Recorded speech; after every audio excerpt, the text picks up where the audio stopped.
have told you once and for all, I will not clean any toilet. Why don't you listen to me? You have become too independent-minded for my liking. I will die, but I will not clean this. This is not my job. And you can't dictate your wishes to me. I am not anyone's slave. Of course not. You're not my slave in any way when I request you to do my bidding. You're just my dharam patni, my wife. When have I defied you before this? Huh? Did I not suffer in silence when you put me up with that meat-eating Parsi family for weeks, knowing fully well that I will go hungry in such a situation? Did I not suffer in silence when one fine day you decided to dismiss all the domestic help in our house? Did I object then? But it was simply unethical to continue living like a Maharaja when all around us we see people living such ordinary lives. 75,000 pounds. Kastur, I earn 75,000 pounds a year when the poor cannot even get one meal a day. Is there any justice in that? I respect your passion for social justice, but this is too much. No. This is social justice. We are all endowed with the same human needs and the same human desires. Then why should I, an England-trained barrister, earn so much and have such luxuries? Why should the poor Harijans be made to clean our toilets? Why should I surround myself with so much? So much. But this, never. I will not do this menial work. Menial? Did you say menial? You mean menial work? You mean this is below your dignity? I did not say that. Why do you force words into my mouth? Then what else is it?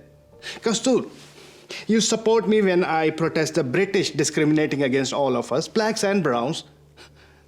But you will not do what you can gladly allow and entrust another brown Indian to do, simply because it is dirty. It stinks. Human excreta stinks. Human behavior also stinks when it is wrong. You are wrong in disobeying me. You can say that because you earn and I do not. Simply because I do not earn your 75,000 pounds a year, it does not give you the right to... You are being ridiculous. Kastur, what has happened to you? Why are you acting so bullheaded? Do I care for any money? Money is an oppressive force. Take away all my money. Take away everything.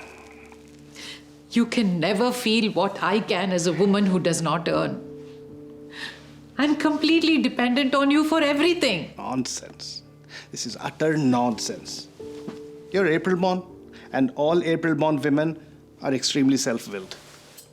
You can be too brash and unpredictable. How does a woman protect herself from someone who is so hell-bent on social service that he doesn't understand her point of view at all?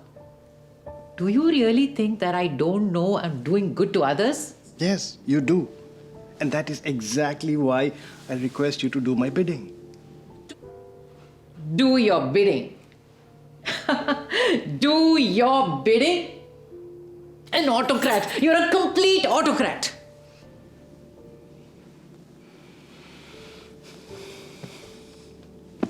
You ought to be grateful that here in South Africa, men also work at home.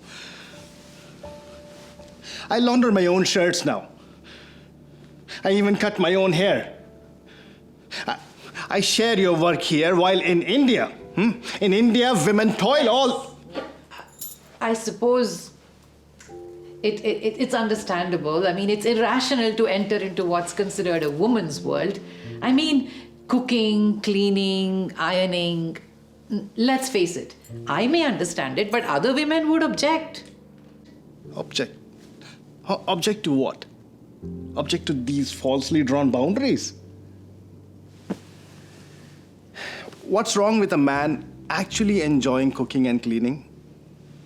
Kastur, why do you have to kowtow to this middle-class mindset? Middle class? My father was rich, and you know that. We were always used to servants. But that is not the point. I am prepared to work and take any responsibility. This too is a responsibility, my dear. What if I don't like it? Do I have a voice? Can I make my own decisions? Do I have a voice at all?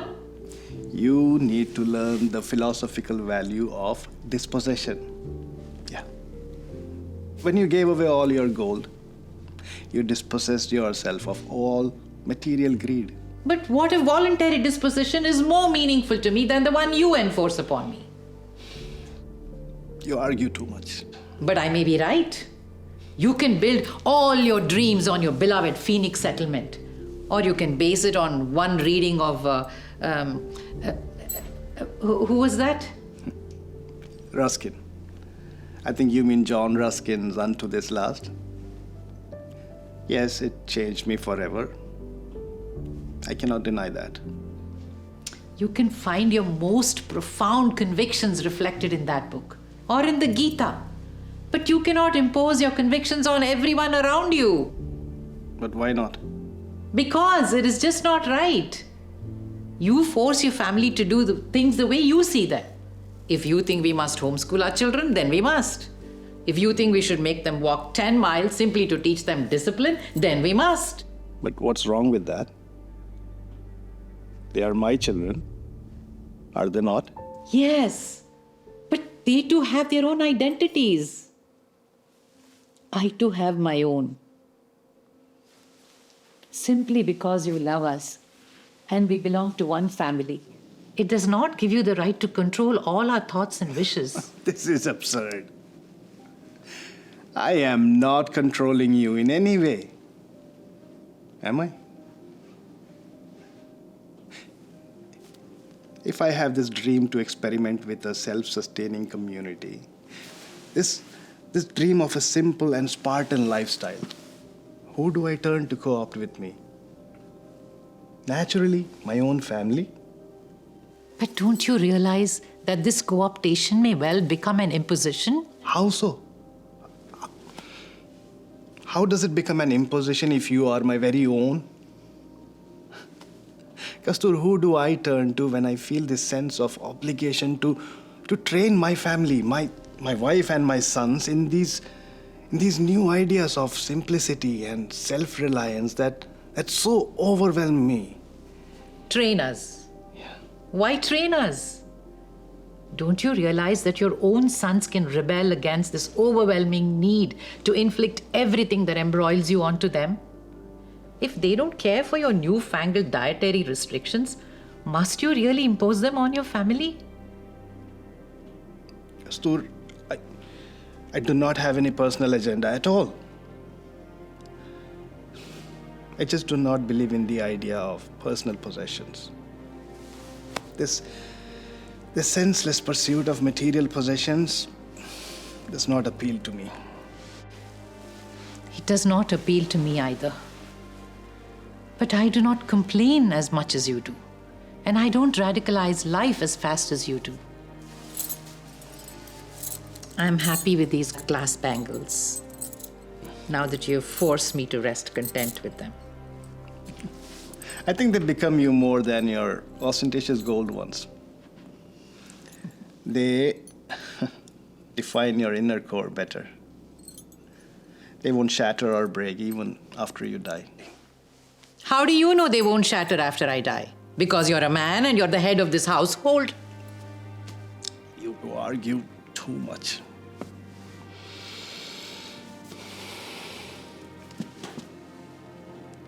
You can either do as I say or get out of my house. Huh? What? I cannot and will not stand such nonsense in my own house. Keep your house to yourself. Let me go once and for all.